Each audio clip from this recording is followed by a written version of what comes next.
안녕하세요. 일용할 양식의 길만주 목사입니다. 오늘은 베드로전서 1장 1절에 흩어진 나그네에 대해서 함께 나누는 시간을 갖도록 하겠습니다. 베드로전서 1장 1절을 이제 우리가 조금 더 같이 보면, 예수 그리스도의 사도 베드로는 본도, 갈라디아, 갑바도기아, 아시아, 비두니아에 흩어진 나그네라고 그랬어요. 그래서 흩어진 나그네, 디아스포라스라는 말이 흩어졌다라는 말고, 페레, 피데, 모이스라는 말이 나그네라는 이제 그런 말입니다. 그래서 흩어진 나그네가 본도, 갈라디아, 갑바도기아, 아시아와 비두니아, 이게 흩어진 그 나그네들에게 보낸 서신이죠. 그래서 그 본도, 갈라디아, 갑바도기아, 아시아, 비두니아 5지역은 소아시아에서 위치해 있고, 베드로가 전도하여 교회를 세운 곳으로 이렇게 보고 있죠.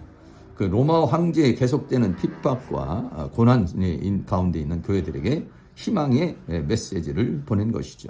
그래서 지금 이 지역은 바로 여기 본도, 그리고 갈라디아, 그리고 갑바도기아, 그리고 또 아시아, 또 비두니아, 이 지역에, 그러니까 지금의 튀르키예 지역이죠. 그래서 조금 다른 그림으로 보면은 바로 이제 이 지역입니다. 그래서 예루살렘에서 핍박을 받아서 우회로 이제 흩어진 나그네들이 됐죠. 그래서 본도, 갈라디아, 갑바도기아, 아시아, 비두니아라는 이런 지역에 흩어진 그 나그네, 흩어진 그 믿음의 사람들에게 보낸 서신이 되는 것입니다. 여기서 이제 흩어진 나그네라는 말을 함께 나눌 텐데요. 흩어졌다는 말이 디아스포라라고 이렇게 말하죠. 그래서 이스라엘 민족이 각 세계에서 유대인들이 이제 그 흩어져 사는 사람들을 가리켜서 디아스포라라 이렇게 얘기를 하죠. 그래서 디아스포라라는 말, 널리 흩어졌다 이런 뜻입니다. 흩어진 나그네라고 그랬어요. 나그네라는 말은 파라피데모스라는 말, 파레 피데모스라는 말. 파레 피데모스라는 말은 거주하는 외국인 또는 순례자, 뭐 그런 의미예요. 이 단어는 이제 세 단어가 합성화가 됐는데, 파라라는 단어, 곁에 이런 단어고, 에피라는 전치사입니다. 전치사서 위에라는 것도, 데모스라는 말은, 데모스라는 말은 이제 나라, 또는 지방 이런 말이에요. 그래서 나그네라고 하는 말이 파라라는 말하고 에피라는 말하고 데모스라는 말로 이제 세 단어가 합성화가 되어서 거주하는 외국인, 어느 지역에 거주하는 외국인을 가리켜서 말할 때 나그네라 이렇게 말하고 있어요. 베드로전서에도 이제 나그네와 행인 같은 그런 단어가 나와요. 그래서 파라피데모스 이렇게 나와요. 그래서 파라피데모스는 외국인, 체류자를 말하는데, 또 나그네라는 그런 단어로도 나와요. 나그네라는 말은 파로이코스라는 말인데, 이 파로이코스도 비슷한 뜻입니다. 이건 외국인, 또 이웃에 할 때도 파로이코스라 이렇게 말을 하죠. 파로이코스라는 말은 파라 전치사에다가 그냥 오이코스라는 말은 이제 집이라는 말이죠. 집에서 유래한 단어로서 나그네라는 단어로도 이제 나오는데, 베드로전서 2장 11절에 보면 사랑하는 자들아 나그네와 행인 같은 이렇게 말했어요. 나그네와 행인 같은, 이게 할 때 나그네를 말할 때 파로이코스라는 그런 단어를 썼죠. 나그네와 행인과 같은 너희를 권하노니 영혼을 거스려 싸우는 육체의 정욕을 제하라 라고 그랬습니다. 그래서 여기서 말하는 흩어진 나그네라는 그 나그네라는 말은 파레피데모스라는 단어로, 그리고 2장 11절에서 이 나그네는 이제 파로이코스로 조금 단어가 좀 다른데 뜻은 좀 비슷합니다. AD 64년경에 로마의 박해를 받아서 이 소아시아에 흩어져서 살던 사람들, 이 사람들을 흩어진 나그네라고 그렇게 말하죠. 파라피데모스 또는 파로이코스라고 이렇게 말해요. 네로 황제는 로마의 화재의 책임을 그리스도인에게 전가시켜서 엄청난 박해를 시작을 하죠. 이 시점에 베드로와 바울도 순교를 하게 되죠. 그래서 이 세상은 우리의 본향이 아니다. 우리의 본향은 하늘나라이며 이 세상에는 우리는 애국인이고 잠시 머무는 체류자와 같은 그런 삶을 살아가는 것이다는 것으로서 흩어진 나그네라는 그런 이제 의미의 단어를 사용을 했습니다. 우리는 하나님께로 와서 이 세상을 거쳐서 다시 하나님께로 돌아간다는 삶이라는 거죠. 이스라엘 백성들이 홍해를 건너서 광야를 거쳐서 가나안에 가듯이 이 세상은 영원한 세계를 향해서 가는 하나의 과정이다는 것이죠. 그래서 이 세상을 나그네와 같은 길이다 이렇게 이야기를 하고 있습니다. 그런데 본향에 가기 전에, 우리가 하나님 나라에 가기 전에 우리가 두 가지를 기억을 해야 합니다. 하나는 영원한 세계에서 살 자신을 만드는 것, 우리 속사람, 거듭난 속사람을 만드는 일이고, 그 세계를 이루기 위해서 이 세상에서 하나님께서 우리에게 주어진 일을 하는 것이 되는 것입니다. 마태복음 25장에 보면은 열처녀의 비유와 달란트 받은 종에 대한 비유가 나오는 것 같이, 우리는 이제 열처녀가 돼서 예수님을 맞이하는 그런 처녀로서 단장을 하고, 달란트를 받은 종으로서 달란트를 남겨야 되고, 종으로서 그런 두 가지를 우리에게 말해주고 있어요. 그래서 속사람은 하나님 나라에서 영광이 되는 거죠. 영광의 몸이 되는 것이고, 그리고 우리가 하나님께서 맡겨준 일은 뭐가 있느냐면 칭찬과 상급이 되는 것이에요. 그래서 본향에 가기 전에, 하나님 앞에 우리가 서기 전에 이 두 가지를 기억해야 되는 것입니다.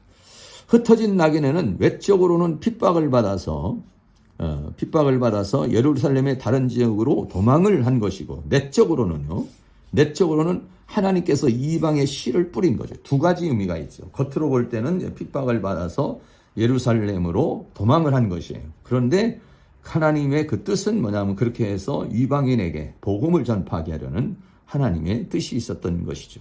그래서 믿는 자, 영적인 자는 외적인 것에 치우치지 아니하고 하나님의 내적 역사에 관심을 갖고 그것을 따라야 되는 것이죠. 그래서 현재 어떤 우리에게 주어진 이 사건을 통해서, 환경을 통해서 일하시는 하나님의 일을 우리가 분별해야 되는 것입니다. 그래서 내게 나타난 어떤 내적인 일에만 몰두를 하게 되면 하나님께서 그것을 통해서 이루고자 하는 하나님의 역사를 우리가 놓칠 수 있는 것이니까 우리가 그것을 잘 분별할 수 있어야 되는 것입니다. 베드로는 이 세상의 삶을 잠깐 여행하다가 거주하는 외국인으로 이렇게 표현을 했습니다. 이스라엘 백성들이 애굽에 거한 것은 나그네와 같은 것이죠. 또한 광야에서 산 것도 가나안을 가기 위한 나그네와 같은 것이라는 거죠. 모세가 미디안 광에서 40년을 산 것도 잠깐 체류한 나그네의 그런 삶이다는 거예요. 그래서 히브리서에서는 우리의 본향은 하늘이며 새하늘과 새 땅이라고 이렇게 말하고 있습니다.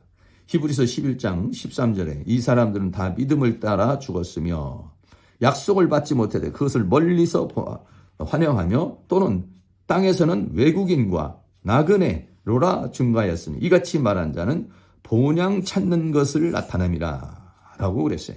그래서 이 땅에서는 외국인과 나그네지만은 결국 우리는 본향을 향해서 가는 사람들이다.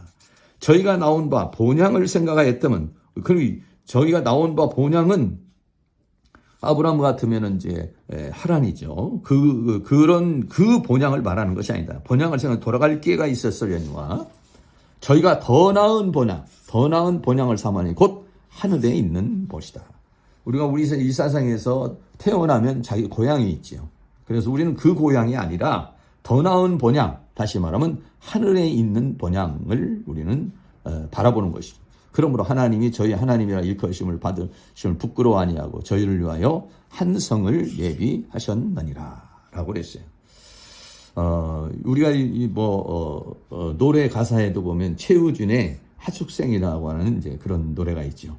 인생은 나그네 길 어디서 왔다가 어디로 가는가 구름이 흘러가듯 떠돌다 가는 길에 정일랑 두지 말고 미련이랑 두지 마. 인생은 나그네 길 정처 없이 흘러간다 라고 이렇게 말했어요. 그래서 인생은 나그네 길이기 때문에 인생이 어떤 허무함을 그 세상 사람들은 노래를 했죠.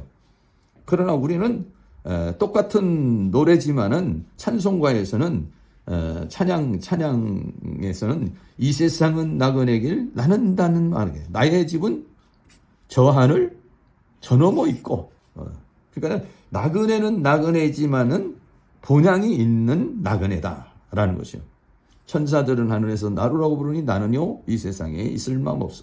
이 세상은 나그네 길 나는 다만 나그네. 나의 집은 저 하늘 저 너머 있고. 천사들은 하늘에서 나루라고 부르니 나는요 이 땅에 있을 마음 없어요. 이 세상 나의 집은 아니요. 우리 구주 머지않아 다시 오실 때 천사들은 하늘에서 나루라고 부르니 나는요 이 땅에 있을 마음 없어요. 인생은 나그네지만 돌아갈 본향이 있는 나그네라는 거죠. 세상 노래에서는 인생의 그냥 허무함을 노래한 거지만, 그러나 우리 찬송가에서는 이 세상은 나그네 길이지만은 나의 집이 있는, 다시 말하면 돌아갈 본향이 있는 나그네라, 희망의 메시지인 것이죠. 우리 모두가 나그네와 같은 순례자의 삶을 살다가 그 본향을 향해서 달려가는 그 본향에 이르는 은혜가 있기를 바랍니다. 오늘은 베드로전서 1장 1절에 흩어진 나그네에 대해서 함께 나누는 시간을 가져봤습니다. 다음 주에는 베드로전서 1장 2절을 함께 나누는 시간을 갖도록 하겠습니다. 주님 안에서 평안하세요. 감사합니다.